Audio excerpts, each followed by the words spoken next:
Hey again, my messy workbench.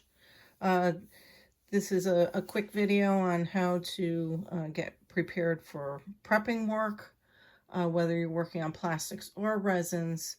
Um, this is basically what I use. I don't have a lot of tools. Like I mentioned before, I'm kind of old school, but this has worked for me over the years. And sometimes I'll get some ideas from other artists or whatever, and I may implement some of the things, tools that they may use. But basically, this is all I've really needed over the years.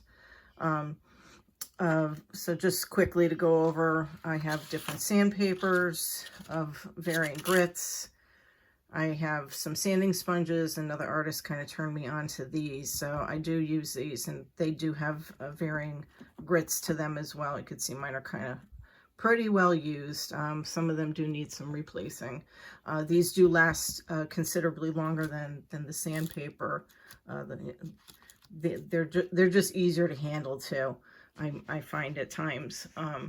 Mila Pierce recently mentioned some like pen ones that have a strip of sandpaper across them in varying grits. So I may actually try to check those out at some point. So thank you, Mila, for suggesting those on your your YouTube channel. Epoxy putty for using for filling, and then I have some various needle files. These have really been excellent to use. There's different shaped ones based on what I need. Some rounded. Again, some of these are really well used, and I probably should get some replacements, but they're holding up. This one here is really kind of my favorite. It's sort of like a knife blade, and I can really kind of get into the nooks and crannies of manes and tails and undersides or between legs, or where a tail may be close to the body of the horse, so I can kind of really get in there and use that there to carefully sand in between. Exacto knives have been great, if you need to cut some flashing off, or again, something like this here, use with care. Be very careful. I have slipped and I have cut my finger, so that's a warning. If you are going to do any customizing, this is my old faithful Dremel. This is actually my second one, but it's lasted me a number of years. This is a diamond cutting bit that I use if I want to take parts off. Obviously you can get a variety of different pieces. I have a kit that came with a variety of different grinding bits and other sorts of things that you can use if you're going to do any kind of customizing, if you're going to hollow out ears or whatever. So this is a great tool to have. I also have a heat gun. This is an older one. Sometimes I need to bend a leg on a plastic, and this has two settings, low and high, and I can adjust the heat level. Again, you got to be very careful with a tool like this. Very easy to start a fire.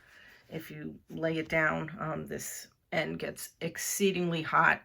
So I usually place it facing up when I'm done with it until it cools down. Excuse me. So that's basically my setup as far as tools and things that I do use. I have this little probe that was actually from my biology dissecting kit, but sometimes that's great to use for getting epoxy into small areas. I can kind of roll it in. And a marker if you need to mark anything's on the model, if anything needs to be, if you're going to do any moving. But for basic prep, this is what I've used. All right, my next piece, I'll work on doing some epoxy work or showing you what I might do. Okay.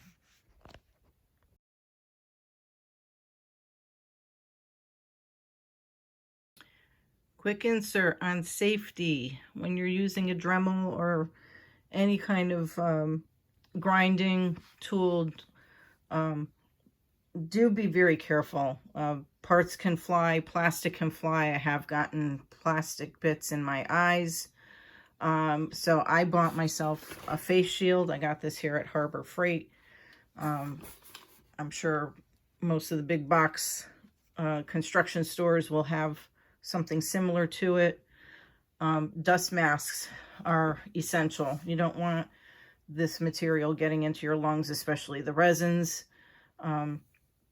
So, you know, do be careful.